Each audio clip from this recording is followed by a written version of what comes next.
Immediate race. Getting ready for the start. Bit of creeping, and Jordan Burley gets out of the gate real good.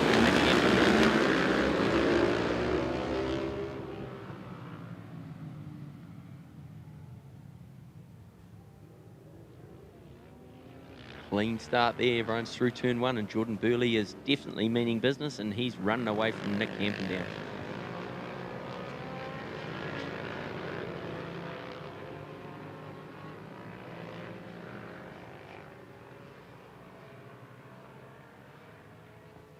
Bit of business down there into turn 5, and Jacob Stroud's trying to get a little bit pushy and then getting blown away down the straights. Oh, and here he goes again down the inside.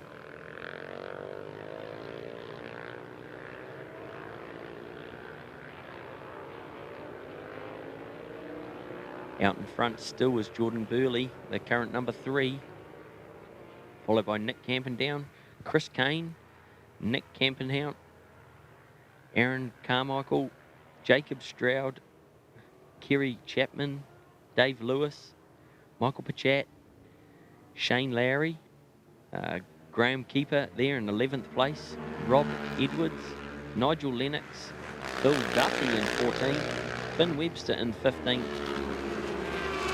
Brasul in 16th, Rob in 17th, Rob Smale, 18th is Dylan Jeffries,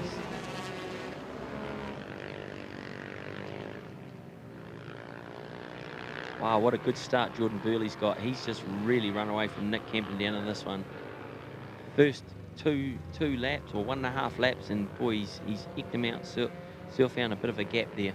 It looks like he's well in control of this one. Jacob Stroud sitting there in 4th, I think it is.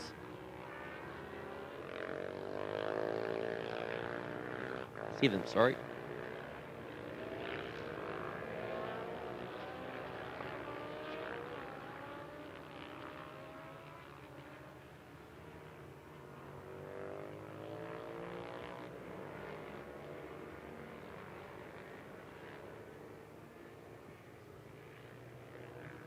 Shane Lowry there, he's just pulled out, couldn't handle the jandle, and he's off into the pits.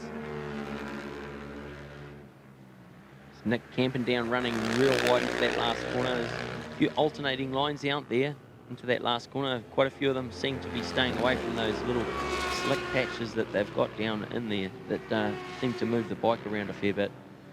But he's Nick Campendown's doing a fine job chasing Jordan Burley. Liam Underwood still there in 3rd place, followed by Aaron Carmichael, Chris Kane, and Michael Pachat. On that other kid, Jacob Stroud.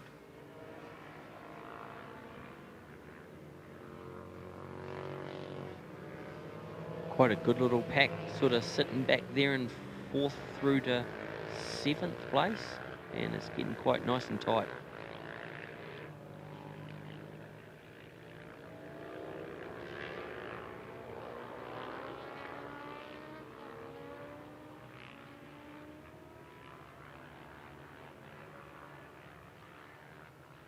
Wow, Jordan Burley definitely means business. 14.3 straight away, eh?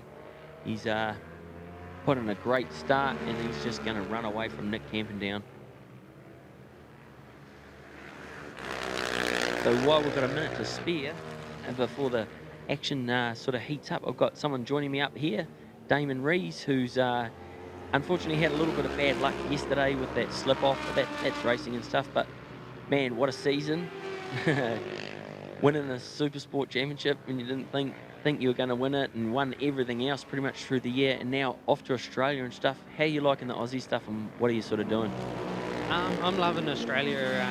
The whole event and the organised feels much like home. Everyone's pretty friendly, and the events run really well. So, and the racing's just as exciting.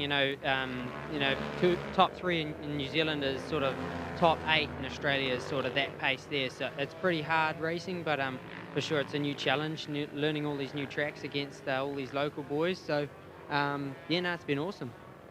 So we jacked up like talked to Radar and stuff like that, and we jimmied up a bike. Oh, we've got a little bit of action stuff onto there. 77 was it? Scooted off into the grass.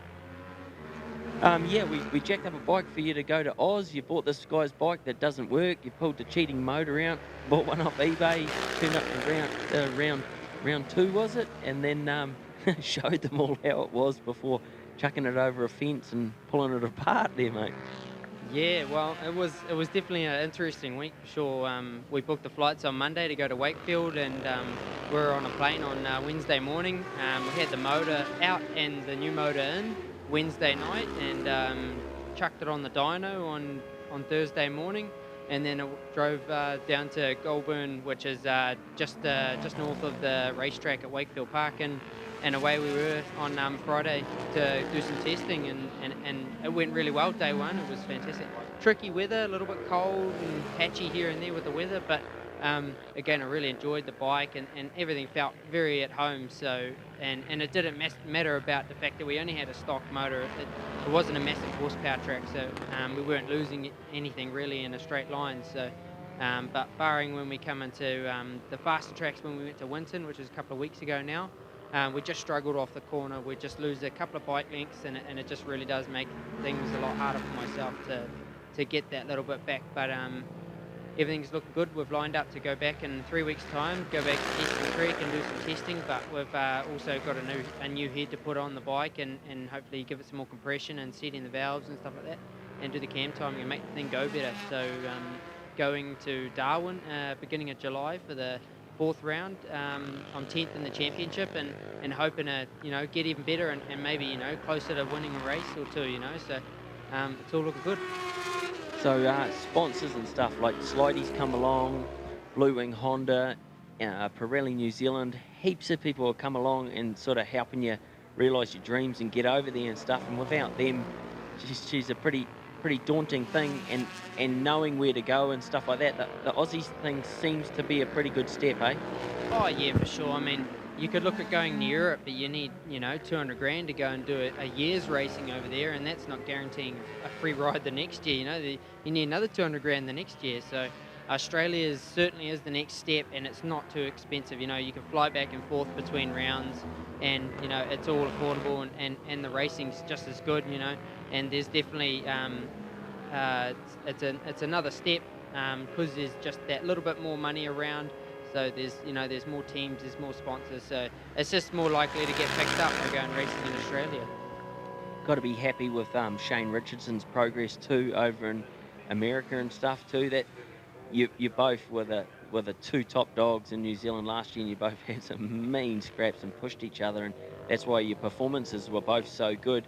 And it's nice to see him going so well in America. You sort of can measure yourself against all the other guys and stuff like Braden Ort, who was World Supersport rider.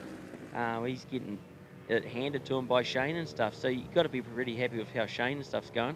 Oh, for sure. Shane, he's a flippin' awesome rider, and he kept me honest, and I kept him honest all season long. And I'm not surprised he's running up, top 5 with those guys in America, because he's more than capable. And it's pretty cool that he's made his dream a reality, and going racing in America. It's a pretty cool thing for him to be doing, and it's awesome to see that he's getting the results along with it. So it's pretty cool that both of us are off racing overseas, and same with Avalon and Connor London. It's pretty cool for New Zealand. Yeah, definitely. New Zealand's probably in the strongest position I've seen of racing, with the young talent coming through, and you guys are definitely doing a good job. Well, best wishes for the rest of the season and stuff, and like to thank anyone or say anything? Just a big thanks to everyone who's been helping with making Australia's dream, a reality. It's been cool with Pirelli New Zealand and Aaron Slight. He's been a fantastic help, and obviously Mum and Dad for their help, and everyone. Bike Biz Australia in Sydney. They've been fantastic with just supplying, with just being able to get around the place and supplying us with tools and stuff like that, so we can work on the bike and we can go to the race meetings, and we feel like we're at home. We're really set up when we go to racing in Australia. All thanks to those guys that